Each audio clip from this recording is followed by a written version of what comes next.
Hello, Jesus people. I'm going to talk on God Talks today about boundaries. Now, boundaries aren't general, okay? They're very specifically applied, just like you apply the word specifically.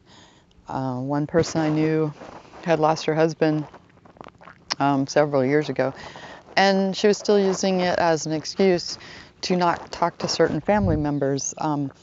So she said that was a boundary. Now, it's actually unforgiveness. So we need to be careful not to confuse boundaries and unforgiveness.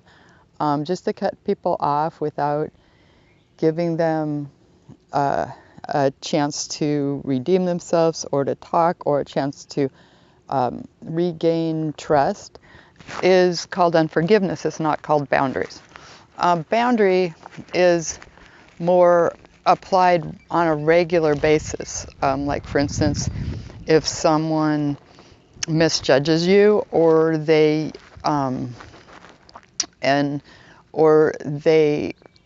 slander you, or they verbally belittle you, a boundary is you apply it right away. You say, hey, that was inappropriate.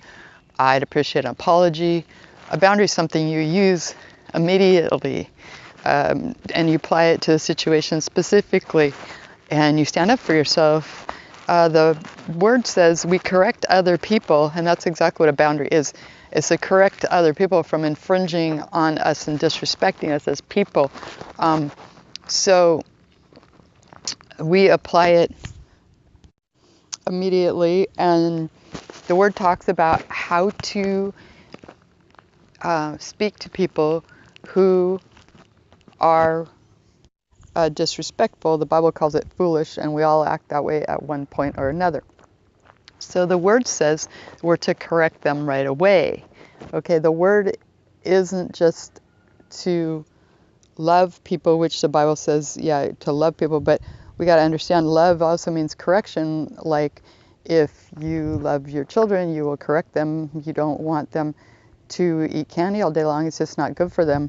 So the Bible says to first take the splinter out of your own eye before you remove the log out of your brother's.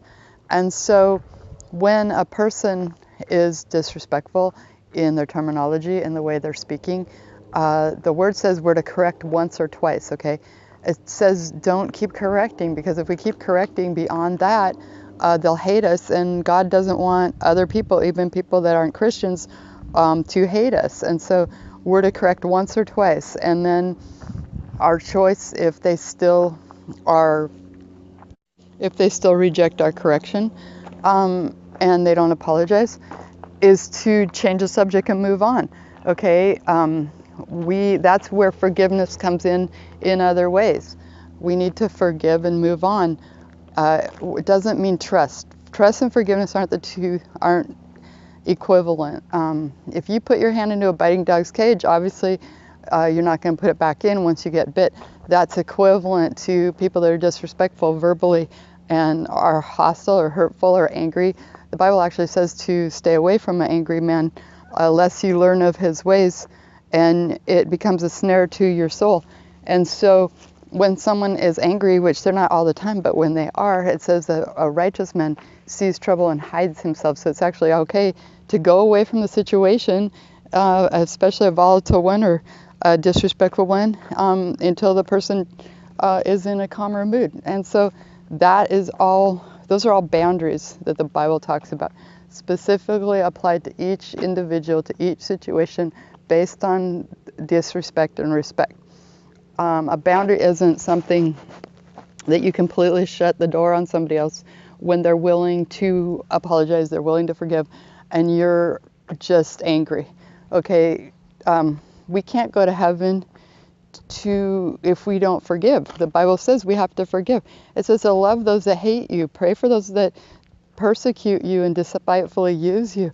Okay, and especially if someone comes and says, hey, I made a mistake, forgive me, it doesn't give you the right to cut them off emotionally. Okay, that is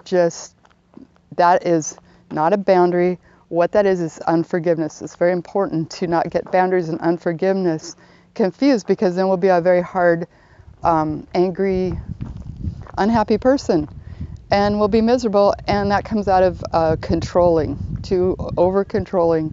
We do need to control what is our responsibility in our lives, but we can't go to over controlling, which leads to bitterness and loneliness and being a hermit and cutting people off in our lives that we don't give a second chance to. And so that's my talk today on boundaries. I hope it was helpful, and I will talk to you guys later.